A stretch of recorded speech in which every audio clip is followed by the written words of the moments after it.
자, 2부 12년 특례 후기에 대해서 이제 시작을 한번 해보겠습니다. 제목은 연세대 마스터키라고 하는 제목인데요. 제가 이제 학부모님들께 받는 질문 내용들 중에 보면 이제 이 서류를 직접 제출을 할 때 이 가짓수들이 굉장히 많고 이거에 대한 유의사항들이 굉장히 많아요. 요강을 보았을 때 알 수 있는 것도 있겠지만 알 수 없는 쓰여져 있지 않은 사항들도 굉장히 많거든요. 이거를 조금 정리를 해서 미리미리 준비를 하시게 좀 도와드리고자 하고요. 12년 특례 후기를 연세대 외에도 지원을 할 때 좀 어떤 전략을 좀 생각을 하면서 지원을 해야 되느냐도 정리를 해서 말씀을 드리려고 하는데, 구체적인 내용을 들어가기에 앞서서 자, 이겁니다. 이 정도가 나오면은 요 있는 대학교를 갈 수가 있는데 세 가지 정도만 말씀을 드릴게요. 첫 번째로는 인문계열에서는 상경 뺐어요. 상경 너무 위쪽으로 굉장히 점수가 치솟아서 평균점이라고 볼 수가 없어서. 그리고 자연계에서도 의치학 수위는 좀 뺐습니다. 역시나 극단적인 점수 추이를 보이기 때문에 걔네들을 제외하고는 일반적인 평균 사항이다 말씀을 드리는데, 자, 세 번째로 예외 사항은 뭐냐면 작년은 예외예요. 왜냐면 작년 같은 경우에는 IB 스코어가 굉장히 상향 평준화가 됐죠. 그래서 44점이면 떨어지고 45점이면 붙고 이런 상황들이 발생을 했다는 거죠. 그래서 여기에 적혀져 있는 IB의 점수들은 작년은 예외다 라는 점을 참고해 주시고 전반적으로 좀 활용해 주시면 좋을 것 같고요. 자, 간략하게 후기 전형 원서 접수 기간을 좀 볼게요. 보면은 요렇게 있는데 서울대와 고대는 이제 끝났고 설명회 진행하는 지금 시점에서도 연대는 다음 주까지니까, 그래서 연대를 통해서 구체적인 서류의 항목들을 좀 따져보려고 하는 겁니다. 그래서 내용을 보면, 자, 홈페이지 들어가서 이렇게 일반적입니다. 일반적 요강 잘 보시고 유의사항 숙지하시면 되는데, 지원 내용 및 지원자의 정보를 입력하는 게 사이트에다가 입력해야 되는 게 있어요. 그리고 업로드를 해야 되는 게 또 있는데, 이게 5개, 이게 8개에서 13개 정도가 됩니다. 근데 이게 우리가 뭐 단적인 예시로 뭐 원본 대조 필이니 뭐 이런 걸 받았을 때 이것과 그 다음에 이거 뭐 이렇게 막 혼선이 있으신 분들이 굉장히 많으세요. 그리고 특이사항들도 솔직히 있죠. 근데 그리고 또 이제 여기서 이제 지원자의 정보를 입력을 하는데 자소서도 이 안에 있어요. 근데 다음 주에 원서 마감이에요. 근데 24일날 25일날 여기서 기재를 하게 되면 홈페이지가 마비가 왔을 경우에 엄청난 위험성이 있죠.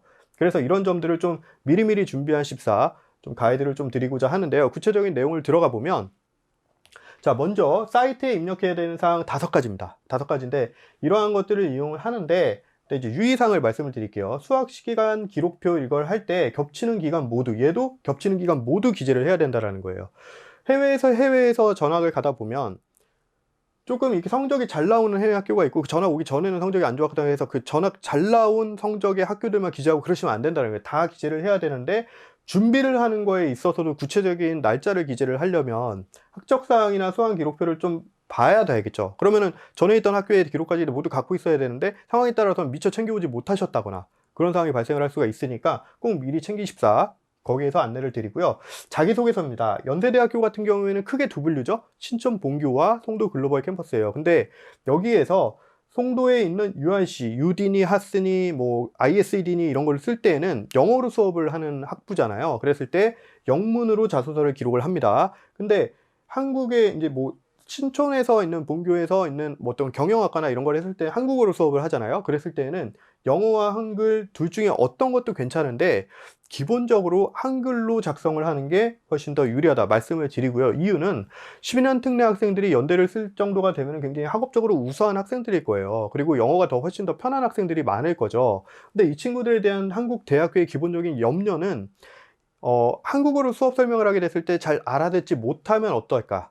염려스러운 게 있어요. 그래서 취업률이 떨어뜨려지게 되면은 어떨까라는 염려가 항상 있어요. 그렇기 때문에 한글로 작성을 하고, 또한 토플과 토픽도 마찬가지예요. 토픽 같은 경우에도 낼 수도 있고 안 내도 돼요. 근데 한국어로 수업 듣는 과를 지원을 할 때는 무조건 내십사 말씀을 드립니다. 이런 맥락에서요.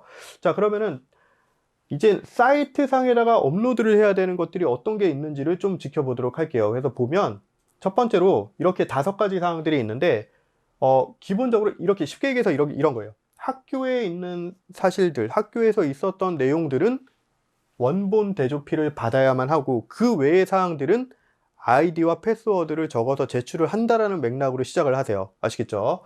이렇게 5가지가 종류가 있는데, 여기에서 이제 유의사항들을 좀 보면, 아직 졸업을 안 했죠. 3월달이니까 아직 졸업을 안 했는데, 학교의 관계에 있어서는 뭐 빡빡한 학교들 같은 경우에는 아직 졸업 안 했는데 뭐 졸업 예정 증명서를 왜 줘야 돼? 막 이렇게 얘기를 나올 수가 있고, 혹은 전에 있던 학교에서 못 챙겨 나왔을 수도 있잖아요. 그랬을 때 재학일자가 기재된 성적 증명서로 대체가 가능하다는 점을 꼭 말씀을 드리고, 단 졸업일이 명시가 돼 있어야만 한다. 이것도 꼭 참고를 해주세요. 자, 그리고 이제 네 번째 사항 중에서 지원자 출입국 사실 증명인데, 이게 이제 출생일부터 최근까지, 왜냐면 11, 12학년이 이제 대입에 들어가는 학년이니까 그때만 있으면 되는 거 아니냐? 아니에요. 출생일부터 최근까지 있어야 되고 미리 준비를 좀 하십사 추천을 드리고요. 자, 여섯 번째 항목과 일곱 번째, 여덟 번째 항목은 이렇습니다. 이렇게 되는데, 표준화 평가, 이게 뭐냐면 SAT나 AP 이런 것들을 얘기하는 거고요. 각종 기타 서류의 동아리 활동, 이거 학교죠. 그리고 어학증빙은 또 토플이나 HSK인데 이거는 여기에다가 넣으래요. 자, 노하우예요. 뭐냐면 연대는 이 평가, 이 자료들을 넣는 섹션이 따로 있어요. 그래서 거기에다가 업로드를 하면 그걸로 끝입니다. 근데 보통 기타 서류 항목에 SAT나 AP 점수를 넣게 되면 10개의 항목으로 추려서 제출을 해야 되는데 8개가 돼버리죠. 그쵸? 연대는 그렇게 안 해도 된다는 걸 꼭 말씀을 드려요. 다른 학교들도 참고로 꼭 체크를 해보세요.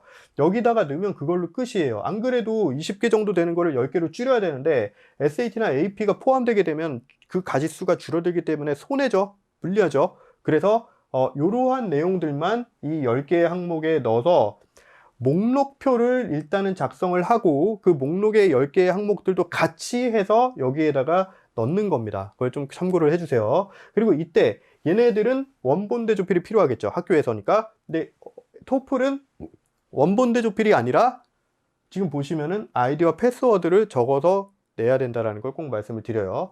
자, 출신고등학교 프리파일 같은 경우에는 이 다양하게 적혀 있는 것들이 좀 학생의 지원에 있어서 유리하다. 주관적인 요소니까 그 점을 말씀을 드리는 거고요.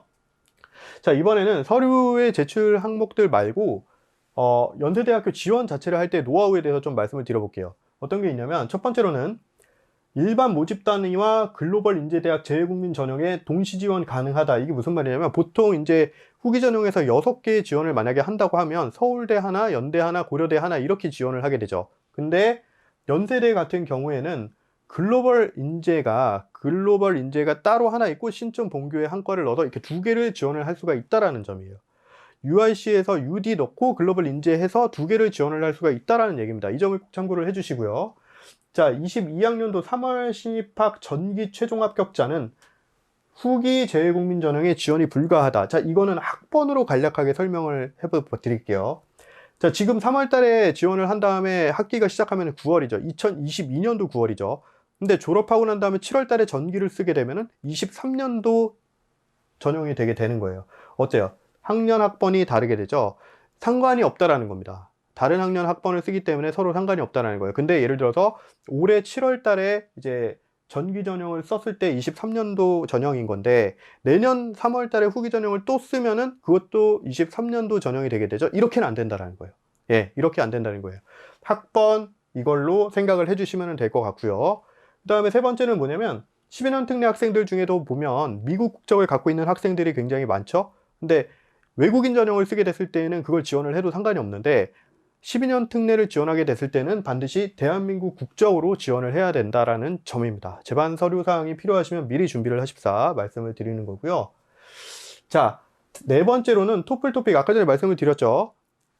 제출해도 되고 제출 안 해도 되는데, 한국어로 수업 들으면 토픽 꼭 제출을 해라. 아까 말씀을 드린 거고, 연세대학교의 지원 전략은 뭐냐면, 아까 10개 내에서 추려서 이제 지원을 해야 되잖아요. 근데 그들 중에서 평가의 요소가 학업 역량, 전공 적합, 발전 가능, 인성 이렇게 내용들이 이렇게 분류를 해볼 수가 있다면, 거기에서 연대는 이 부분을 굉장히 높게 평가를 하고, 이 둘 중에 선택을 해야만 한 상황일 때는 전공과 관련되는 것들을 좀 더 주요하게 본다라는 점이에요.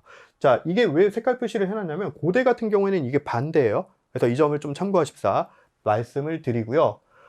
이번에는 이제 연대가 아니어도 다른 대학들을 지원할 때, 후기 전형을 지원할 때 학생들의 지원 전략에 대해서 간략하게 좀 말씀을 드려보면, 자, 이렇게 표상에 나와 있는 데이터들은 지원 인원, 그 다음에 등록 인원으로 나뉘었는데, 간단하게 딱 2개만 말씀을 드리고 싶어요. 뭐냐면, 지금 보시면은 여기에서 표현하고자 하는 거는, 일정 학업 역량 수준이 되지 않으면 12년 특례 아무리 대학 가기 3특보다는 수월하다고 하더라도 뽑지 않는다라는 겁니다. 보시면은 줄어들었죠. 여기서는 늘어났고요. 여기에서는 줄어들었죠. 이러한 사항들이 있다라는 거는 객관적으로 어느 정도 일정 수준 이상이 되지 않으면 선발하지 않는다라는 거예요. 물론 이쪽에서 있는 학교들 여기에서 서울대나 고대가 이렇게 되면 연대를 합격했어도 빠지는 인원수도 있을 수 있겠지만, 그렇다고 하더라도 나머지 학교들의 평균적인 추이를 보았을 때에는 일정 수준 되지 않으면 뽑지 않는다는 게 정론입니다. 자, 일정 수준 되지 않으면 뽑지 않는다라고 했는데 후기 전형에서는 기본적으로 어때요? 전기 전형이 훨씬 더 지원 인원이 굉장히 많아지죠. 경쟁이 좀 더 첨예해진다라는 얘기예요.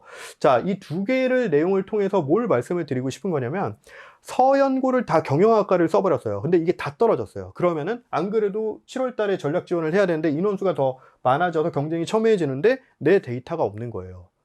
자, 보통 후기 전형을 지원을 할 때 상향 지원을 하는 거 맞습니다. 하지만 상향 지원과 그다음에 적정 지원을 조금 선별적으로 해서 등락에 따라서 자기 위치가 어디인지를 꼭 확인할 수 있는 데이터를 만드는 게 중요하다. 꼭 말씀을 드려요. 그래야 뒤에 7월 달에 전기 전형을 쓸 때 이렇게 많은 인원들이 경쟁이 첨예해질 때 최종적인 전략 지원을 할 수가 있다. 이 점을 꼭 말씀을 드립니다.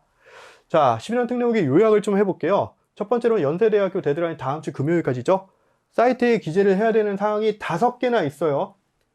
데드라인 맞춰가지고 기재를 하다가 홈페이지 마비가 올 수가 있습니다. 미리미리 준비를 하십사 말씀을 드리고, 이때 업로드 돼야 되는 8개의 사항들은 이러한 것들이 있는데 그때는 학교 내에서의 것들은 원본 대조필이 반드시 필요하고 이거를 그때 업로드할 때 하는 게 아니라 최종 합격 받은 다음에 원본 대조필을 메일로 최종 전송을 한다. 그리고 시험에 대한 내용들은 원본 대조필이랑 이런 거 상관없이 아이디와 패스워드를 기록해서 제출을 하면 된다라는 거고요. 세 번째, 연세대학 지원 노하우에 대해서 한 5가지 정도를 말씀을 드렸어요. 유의사항들 꼭 체크를 해주시고요. 자, 마지막으로 12투 후기기, 방금 전에 말씀드렸던 것처럼 상향과 적정을 분포 지원을 해서 등락에 따라서 본인의 위치가 어디인지를 파악하고 전기 지원 때 최종의 합리적인 전략 지원을 진행하자라는 걸 말씀을 드립니다.